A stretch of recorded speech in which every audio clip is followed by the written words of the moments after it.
And welcome to the actual astronomy podcast. I'm Chris, and joining me as always is Shane. I don't know why. I feel like it's because it says I'm the host, right? So I'm like taking on the host role. This But is working. I like it. but it was actually your concept to be doing it this time. The first time we did it 8 years ago. I suppose that originated with me. But what's the topic for this podcast, Shane? What are we doing on this one? Well, it's the first of probably two parts, although we never really know how many parts because we never really know how long we're going to talk for. But we're going to talk about getting started in astronomy, and I think we're going to try to focus it into two different parts. Yeah. One part is just buying that first telescope and associated gear, eyepieces or diagonals or whatever might be required. And then part two will be now you got your stuff. What are you going to do with it? And we're going to learn about the night sky and just how you actually find things to look at. Yeah, that sounds good. So we basically do not plan these. These are conversations that we often have, or conversations that we end up having because in the moment, often you're speaking at my class or we're doing outreach together, and we are literally live on a stage somewhere, and we're getting questions about like, how do I get started in astronomy? And you and I have to do this quite regularly, where we're up in front of people and people are just throwing questions at us, and we both have kind of slightly different takes. So already I can see you have a little bit of a different take, and I have a little bit of a different take on this already. So I think this will be interesting. Yeah, looking forward to it. All right. So do you want me to go? Because I made a little bit of a list. So take it away, my friend. I don't want to impose my hosting on you once again, but yeah, it's just because we're recording it on Zoom, and I have a Zoom account, so Shane joins me, and it always says, "Chris, you are the host." So I teach introductory astronomy classes as part of the outreach and education division at the University of Regina, where I work in my day job in technology on psychological studies, but I do this, and I've done this for 8 or 9 years now. And I've developed a short list, and I kind of tell people when they start taking my class that they can get their money back. They don't need to take my class. I do it as a volunteer position. The money goes towards the university to keep things running down there, which is great. But I tell them, there's just like 5 or 6 things that you need to know to get started in astronomy. You don't need to take my class. So are you ready for them? Let's go. So on my first slide, I say, buy the book, and it's a physical book. I don't know that it's an ebook, but you'll see why I recommend buy the physical book. Don't buy an ebook of this. By Terence Dickinson. It is called Night Watch. Yes. It contains, and you're saying yes already. Yeah, like this is just obvious, right? You go out and buy the book Night Watch by Terence Dickinson, and it talks about equipment. It also has basic star charts in there of the night sky. It's really neat. On one side, it has it's really like a drawing of the night sky. It's quite pretty. On the other side, it has sort of a chart. So it gets you used to that back and forth between looking at the sky and using a chart. And then later on in like a later on chapter or something, he even has like pretty detailed charts, which I think contains either all of the Messier objects, which are deep sky objects that were discovered a few hundred years ago, and most amateurs end up looking at, or the majority of them, and several other deep sky objects, and all the constellations kind of marked in. So that book has pretty much, for the most part, everything that a beginner needs to know about equipment and everything that you need to have to get started. And it's so well done because it actually is spiral bound so that you can lay it out flat on a table. And it's fairly robust. I've had several copies over the years. I think they've all gone missing now. I think over the years I've given them away, or my students have just grabbed them thinking I was giving it away. And that's fine. But that is just really what people need as the number one thing to get started. To just go out and buy that book. What do you think? It's an excellent book. Like you said, it covers all of the bases. It provides some basic star charts to get you going, and identifies some of the, easier, well, I think actually all of the constellations are in there with some of the easier objects. Yeah. Yeah, it's excellent. Another one by Terence Dickinson that I really, really like is the Backyard Astronomer's Guide. I'm not Yeah. sure if you've had an opportunity to go through that one. It gets a little more in depth on the gear side and Yeah. some of the astrophotography processes and things like that, if you want to go down that path, as well as visual observing too. And when I started off, that was kind of my Bible. I was intrigued by all of the different eyepieces and filters and mounts, and I didn't know what any of it meant or what that stuff was really used for. And the Backyard Astronomer's Guide really helped. And similar to you, my Night Watcher books have all disappeared over, or Night Watch, I guess, not Night Watcher. They've disappeared. I lend them out, and Yeah. I'm not sad to not have them come back. I know they're getting used, and that's a good thing. Yeah, and like we don't really.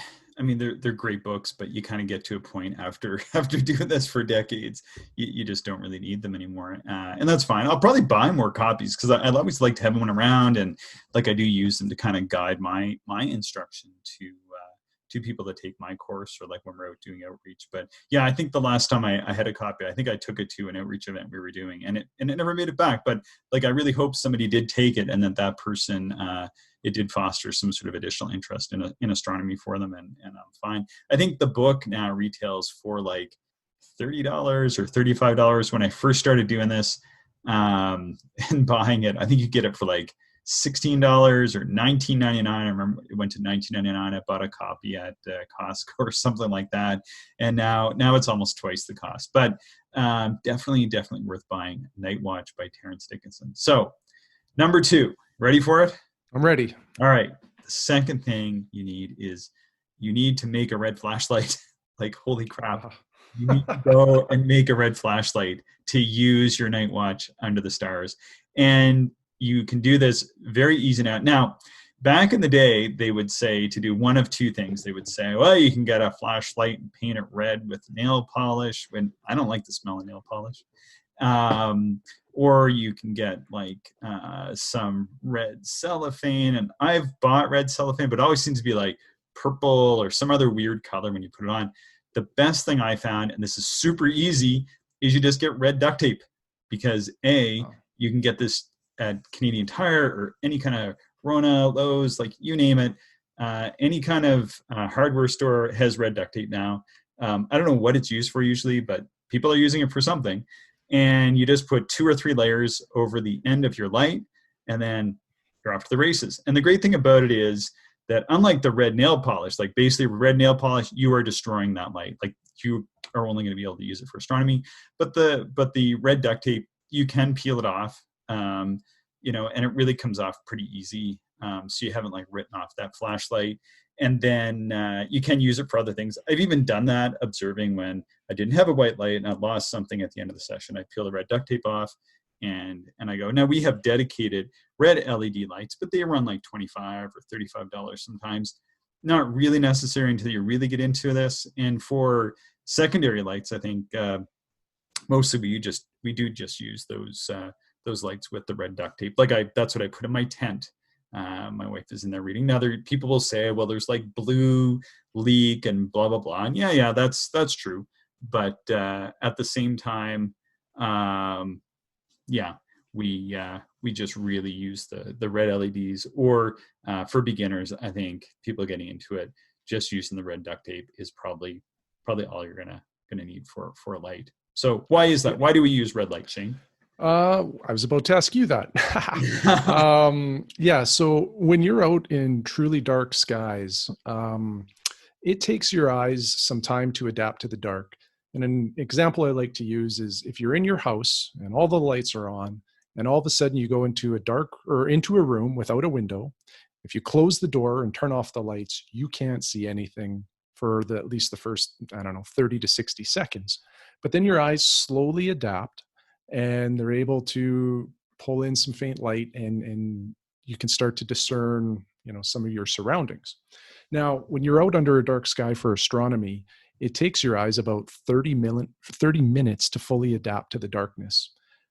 One flash of white light will ruin that, and you start that 30-minute countdown all over again.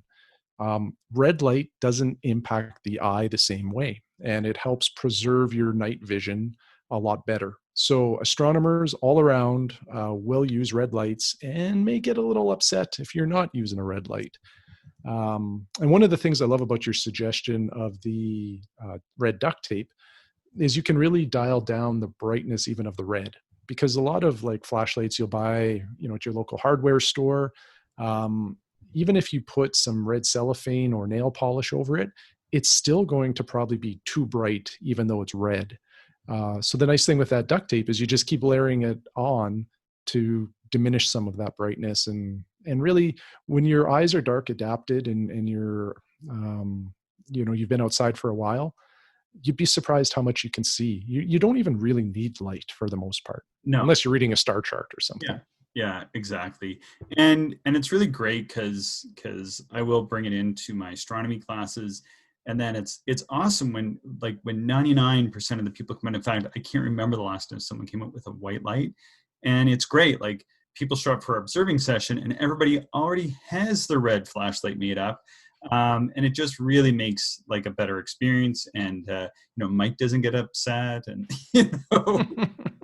so that kind of thing. But yeah, make that little red flashlight. It'd be great. Like, if one thing we can do if we get some web space here is I can just kind of show one of the many ones that I've made up. What I do is I buy packs. You can buy packs of like 4, 8, or 10 of those little, look like tiny little mag lights, but they're super cheap, and they take 2 or 4 double or AAA batteries or something like that. And I just load them in, take them to class, or sometimes I don't. I think the batteries have all gone dead on me, but I bring them in and just give them out to people. I'm like, you can make one, or you can take one. Like, literally just take one from me, because this is so important. So, and it's great. And I've even like gone down to grasslands and people show up with them there, and it's really neat because people are like, they feel like they're kind of they feel like they're in the club, so to speak, right? Because they've shown up and they know this, and they know that this is like the most important thing, is not to flash amateur astronomers with white lights. So yeah.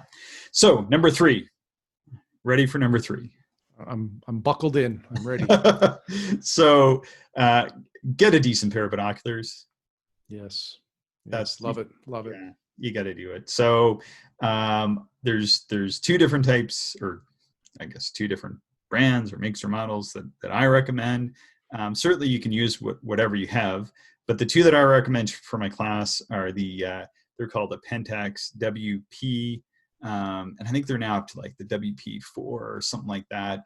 But they're JIS class 6 waterproof binocular. An 8x40 is what I recommend. Nikon make an 8x40 as well. They make it in 2 versions. They make it in what's called an Aculon, which is good if you don't wear glasses, and they make it in something called an Action Extreme for those that do wear glasses. And my understanding is they actually both perform pretty well. I actually will tell you about the difference between these 2 models and why I recommend these 2, what might seem like almost identical models. So the Pentax perhaps has slightly sharper optics, and it is a little bit tougher in build, so it can take a little bit more abuse.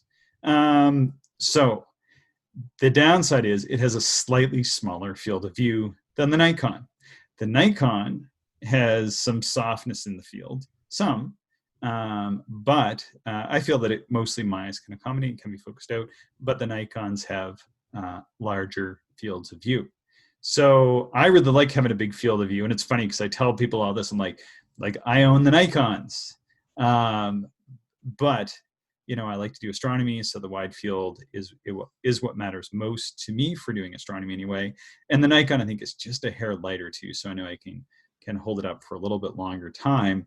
But the Pentax being slightly sharper and people wanting to use them for other purposes, they tend to sort of drift towards maybe that slightly, perhaps imperceptible, higher quality, though maybe minimally smaller field of view. So anyway, those are my recommendations. I know that in the past people used to recommend 10 by 50s, which personally I think for most people are too big. And the 2 numbers on them, maybe I'll explain those. Maybe I'll let you. What do the 2 numbers, 8 by 40, 10 by 50, what do these numbers mean, Shane? So the first number is your magnification. So 8 by 40, it would be 8 times magnification. 40 represents the size of the front glass, the objectives. So they're 40 millimeters in diameter. Um, the and I guess I'll explain a little bit why each are kind of important. Anything 8 times magnification and lower is usually easier to hold in your hand without too much kind of movement in the field of view. Because when you're looking at stars, any little shakes that you have in your hand really become noticeable, way more noticeable than when you're looking at terrestrial objects like birds or landscapes or whatever. Yeah. So If as you're soon as you holding, start creeping over that 8 times, you're almost going to need either a tripod or like image stabilization built into the binocular, which really drives up the cost. So yeah. that's why we usually say stay below 8, 8 or less. Now, 40 millimeter is really starting to talk about the light gathering abilities, but also the physical size of the binocular. And a 40 millimeter just seems to fit a lot of people's hands nicely.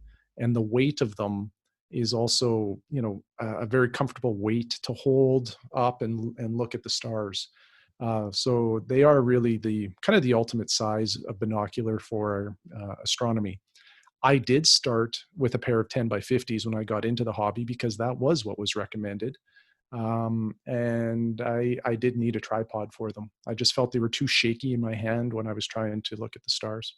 Yeah, and I'll say this, I also did receive a pair of 10 by 50s as my first binocular. I actually used them so much. They were a Bushnell, and they weren't inexpensive. They were ones specifically designed for eyeglass wearers, which I am, and reasonably heavy. They were rubberized, and I used them so much they eventually they fell apart just from overuse. So they're still down at my parents' place.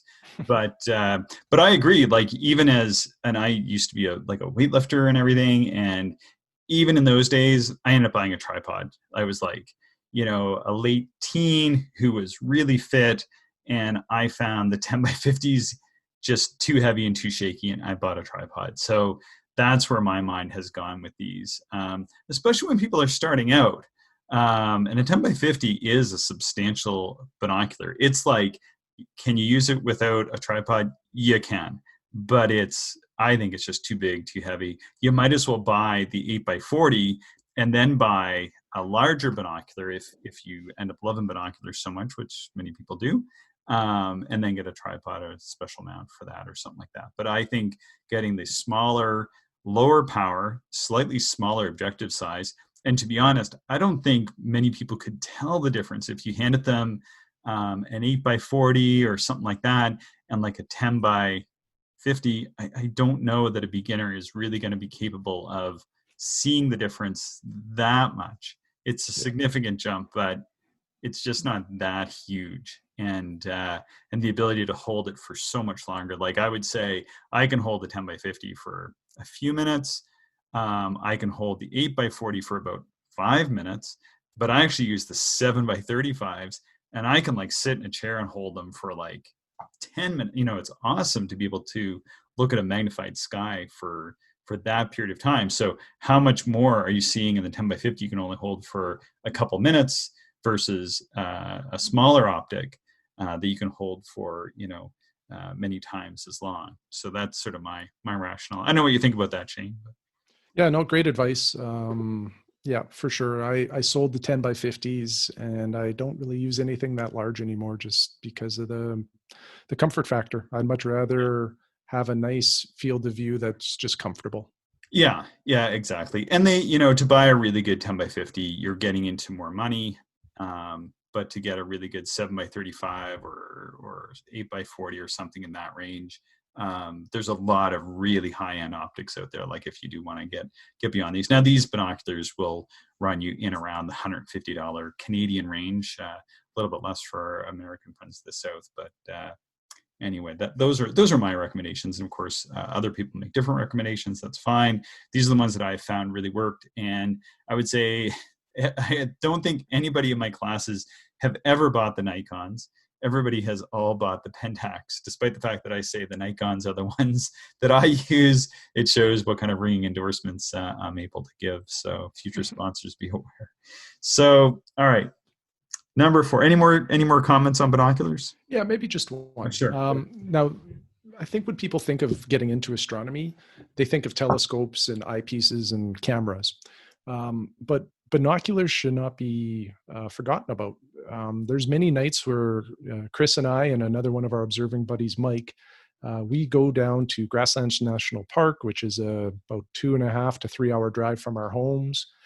We pack telescopes and all kinds of gear. And there's some nights that we don't take the telescopes out of our vehicles. We just use binoculars because they provide such a wide field of view, and it's such a different experience looking at the night sky with binoculars. They really are an awesome tool to have. And I can say that when I was learning the night sky, having a pair of binoculars was really helpful in finding some Messier objects and some of the brighter NGC stuff that's out there. Because with the binoculars, you could look at the area of the sky where this object was, and you would see a faint fuzzy thing in the field of view to give you a little bit of an idea of where that object truly was. And then I would point my telescope there, and sure enough, I'd find it. So I just wanted to chime in with kind of the use case for binoculars a little bit. Yeah, and that makes a lot of sense. One of the things that people may not think of too much is like we've talked a lot about refractors and that because we own lots of refractors between the two of us. We own other telescopes too. That's just what we're talking about these days. But when you're looking at the refractor, of course, you're going to get mirror reversed images because you're using diagonal mirrors in them. And different types of telescopes will invert or reverse the images. And people don't understand how disorienting that can be for beginners. But with binoculars, everything's correct image, right side up. You move left, things go left. So they're much more intuitive for people to use. People often have already used binoculars in their life, strangely enough. So it's a piece of equipment they're already familiar with. Whereas the telescope, I think a lot of the time people think, and no matter what technologies come out or go-tos or electronic drives, there remains a bit of a challenge to actually setting it up and then know what you're looking at, know how to point it, know how to navigate the sky. It's just not as intuitive, I think, as maybe people really want it to be, unfortunately. So the binoculars really help stem the bridge between what you can see with your eye and then what you will be able to see through a telescope, and allow you to maybe ease up on that learning curve a little bit more than if you just jumped straight to a telescope and then became frustrated and quit. So, all right, number 4. Yes. All right, number 4 is, and I use this website a lot, but Skymaps.com. At the start of each month, they have star charts you can go and download. And my recommendation is that people should go and do this. Now that website, I have no affiliation with them. They sell books and posters and all kinds of other stuff, but they're like a free educational resource that you can use for educational purposes. And it's perfect for my class. So I download those, I hand them out in my class. There's no cost for doing any of that. And, people want to buy stuff on that website, it's up to you, but they make these great little charts. And the thing that they do this one thing really, really well, is they talk about where the moon is in particular relation to stars, constellations, planets, and it allows you to use the moon to guide you through the nighttime sky. So what you can do is, so on such and such a night, you'll see that it will say, maybe the moon is going to be near Betelgeuse or just above Betelgeuse. Betelgeuse was dimming back this winter, so it was great. There was a night where the moon was going to be reasonably close to it, or it was going to be the brightest, Betelgeuse is going to be the brightest star near the moon. And so I was able to say, okay, on this night, you're going to go out and people want to see this because they've heard it in the media, and you can use that moon to guide you. And every night or a few nights, the moon is going to be maybe near Venus, like it was last week, or near Jupiter in the morning sky, like it's going to be coming up soon. So you can use it to help identify these different things. Now, when the moon is up, of course, it's going to wash out the sky a little bit. So if it's a full moon, it might wash out the sky, but it might be near something of interest. And of course, when the moon is full or getting close to full, it's going to put more light into the sky. And typically that's a time when amateur astronomers aren't going out to do astronomy. But as beginners, I encourage them to go out at these times to identify these things that skymaps.com has highlighted. And then what you can do is on subsequent nights when the moon is out of that area of the sky, or maybe it's not in the sky at all, you can kind of go back and you'll be somewhat oriented. Maybe you'll remember this or that, or you'll know that the bright star in the western sky in the evening, at least, is Venus, because you knew that 3 nights ago or whenever it was, the moon was beside Venus, and you were able to identify it. And you'll gradually be able to build up a little bit of a repertoire of stars, planets, constellations. And it's great because throughout the seasons, sort of each season in the evening, you're going to have a different set of stars. So it really helps kind of build that continuity between this object that everybody's familiar with, the moon, with some of these other things that are going on up there. So any comments on that, Shane?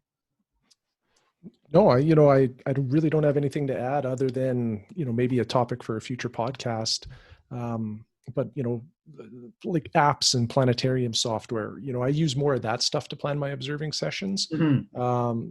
But maybe not ideal for the beginner right now. We can talk about that, like I say, in another episode. Yeah, well, actually, I think you make a good point, because I do get this quite a bit, where I get people showing up. And you and I have had that as well. We're out in the Grasslands National Park, where we do some outreach with the great staff out there and other places. And we'll get people that walk up and they'll say, hey, I have this app, but it doesn't really work, or I'm having trouble with it. And that's so frequent, because you have to put in different settings and everything, like your latitude and longitude. Sometimes you have to orientate it, or it's just so obtuse to them, because they're looking at where the stars are and everything. And it is a little bit different. And the one thing I have found, and I have a fair bit of experience in this astronomy business at this point, is an issue of scale. Yes. Okay. And when you buy a physical star chart, so let's just even use the star charts from Night Watch as a great example. So they are actually scaled to make it easy for you to navigate the nighttime sky. And this is something that most people don't realize. And I have seldom seen this even spoken about in amateur circles, but what they do is they're placing those constellations at a set distance. So under the nighttime sky, your eye will come to focus at a certain point, more or less. Everybody's a little bit different. But your fist at arm's length is about 10 degrees. And so what they're trying to do is sort of take, in a way, like that average distance to the page, and then kind of represent the sky as you would see it by going back and forth from that page to the nighttime sky. And so that's why it's much easier to use a physical book like Night Watch and your red flashlight, or print off a map from skymaps.com, or use both is what I would recommend. And then when you're out there, you know that you're using the right scale. But sometimes I find like people with the software will be like zoomed way in, or they zoom way out. And I've even taken software out on the nighttime sky and struggled with that aspect of it myself. That can be a bit of a challenge. Now, if you're trying to get something to point or some sort of go-to, well, that might be one use case. But for the most part, for a beginner, I do not recommend using the software. And we just really use it for planning sessions, or when I'm building slides for my class or a presentation or something. That's really how I use the software. But that's a little bit more advanced. Like if you're just trying to learn the nighttime sky, it could be helpful. And I'm not knocking the software. I think it's great to have it. I think people definitely, and I have my own recommendations, which is fine. But actually using it on the nighttime sky. And one of the main reasons why it comes back to the red light and using a physical book is that these screens are too bright. Even on the dimmest setting, you are going to be blowing away your night vision, so that it will be more difficult to move from looking at a screen to the nighttime sky, because your vision is going to be all washed out. So it's going to be hard to see those stars. And I remember I took out a computer and I set it to red mode. And people say, well, just set it to red mode. Look, there's a night mode. And the night mode seems really dim when you're like in the classroom under the fluorescent lights or whatever. But once you actually get somewhere that's dark enough to actually be identifying stars and planets and constellations and all this stuff, especially at a dark sky preserve like Grasslands, it's super difficult to actually go back and forth. And you just keep dimming it down, and then eventually you can't see it. So in order to have it bright enough to see it at all is still too bright. And it's still going to impact your night vision way too much, so that you're going to have trouble kind of going back and forth to the nighttime sky from it. Now inside, and when you're planning or you're trying to maybe simulate the nighttime sky, or especially to plan a session, it's extremely useful. But that's kind of how I use it anyway. I don't know if you have any comments in that, Shane. Yeah, no, that's all valid. And yeah, I use it in a similar way too. I never take out anything digital into the field. It's always paper, to avoid the brightness of screens. But I do enjoy some of the software for planning a session. Yeah. So if we're going to grasslands, or I'm, going to spend some time outside, Yeah. sometimes I'll look at the software to, again, just help plan some objects that I want to look at. Right. Or like, where's that bright comet, or like, Yeah. stuff like that. It's super, super handy. And Yeah. like, I'm almost always running my astronomy software in the background somewhere. Like, I'm just going to say it, like, I like Sky Safari. I'm a paid for user. I've used it for years. It's been really good for the most part. And I use it for my classes as well. So yeah, so I'm going to kind of stop my list there, Shane, because at the start you mentioned a couple things, like maybe about first telescopes or diagonals and mounts and that sort of thing. I didn't know if you wanted to say a few things about first telescopes. Sure. My first telescope I bought from Winners, so not a telescope store, and I don't even know what brand it was, but Did it you buy was. like some khakis to match it or something like that? I should have. It was I don't know, a little 3-inch reflector on a really shaky tripod with strange motions and crappy eyepieces. And I got a partial view of the moon one night with it, but even like getting this thing aligned to look at the moon was next to impossible. So that turned me off for a little while. And then when I got a little more serious later in life, I did a lot of research, and a lot of that research pointed me towards getting an 8-inch Dobsonian reflector. There's a lot of good ones out there, Skywatcher, Orion. I think maybe Mead makes one too, but anyway, there's lots of them out there. And, that was a pretty good start for me. I don't know how far I should go down this path. I guess part of it is make sure you're buying just a good quality telescope, typically from a telescope store, is what we would recommend. Yeah. If I was to think about it all over again, one caveat that seems to be missing in a lot of the literature is like just the size of a telescope, how that should be a consideration for you too. I have a pretty good story on in fact, about buying my first telescope. Okay, well, let's hear it. So when I was a kid, my uncle bought me I believe it was a 1-inch Tasco.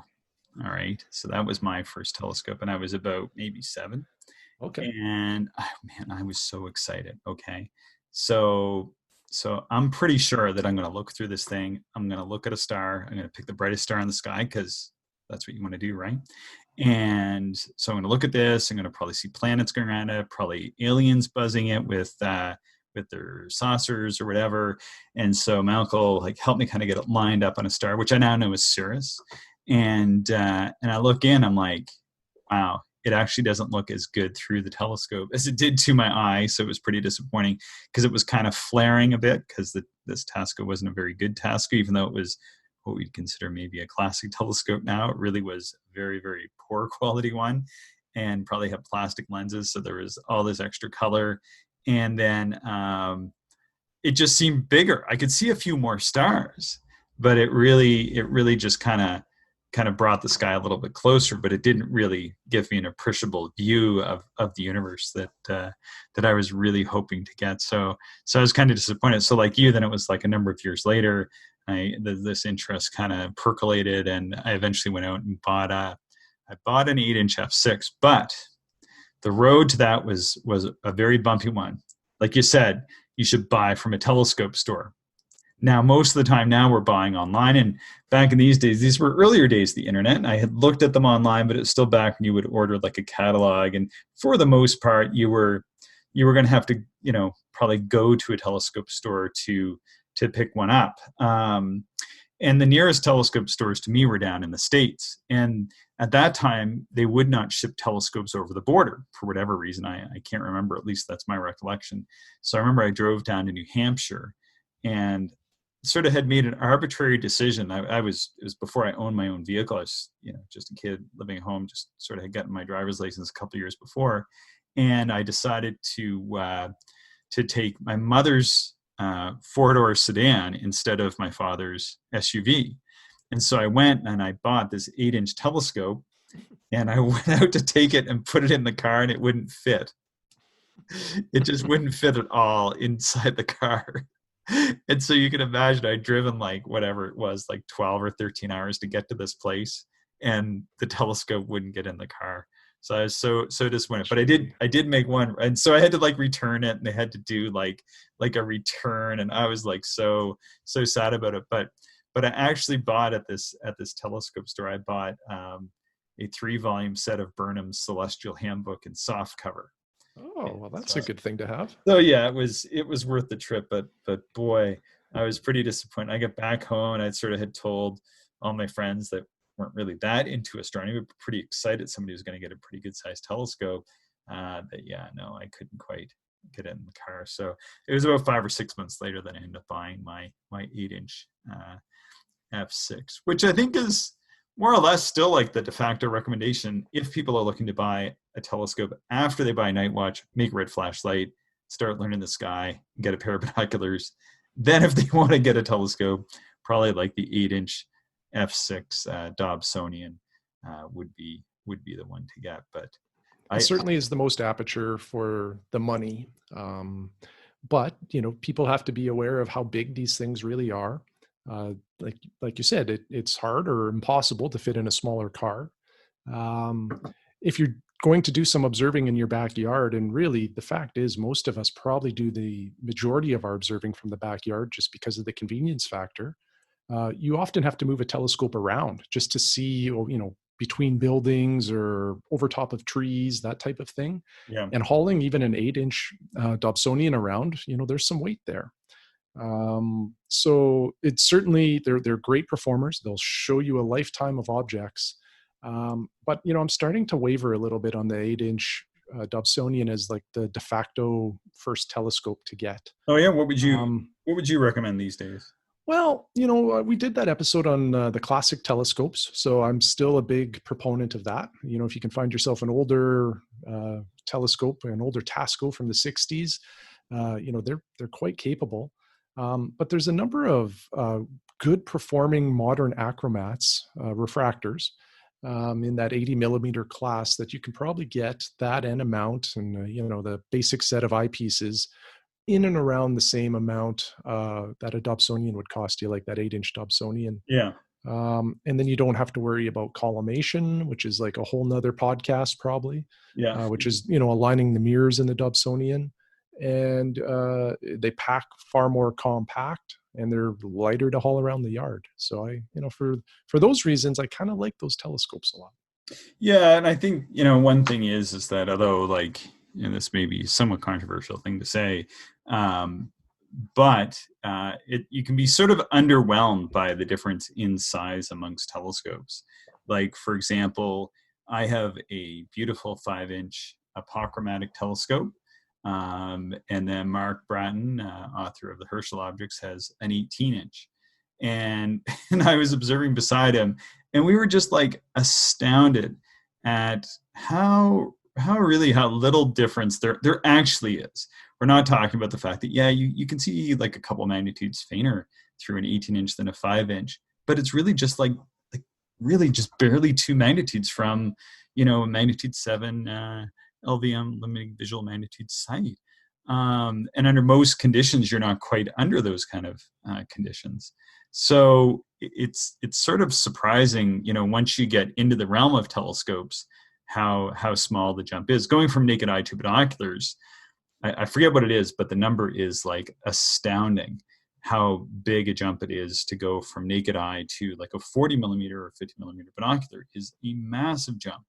But to get that same jump, I forget what it is, but you'd have to go to like a 30-inch telescope or some sort of ridiculous number to get that same kind of boost in, from a binocular to that, as you got from the naked eye to a binocular. Yeah. Well, with your naked eye under a really dark sky, if your eyes are nicely dark adapted, you'll see close to 2,000 objects with the naked eye. You add binoculars to that, and it goes up to 10,000. Yeah. Yeah. Yeah, just astounding. Yeah. Well, maybe we should talk more about like telescopes and Yeah. mounts and diagonals on a future show, because I think we're kind of starting to get a little bit long here now, Shane. So Sure. with that, maybe we'll wrap up this episode, whatever it ends up being, of the actual astronomy podcast. Yeah, right on. Well, looking forward to the next one.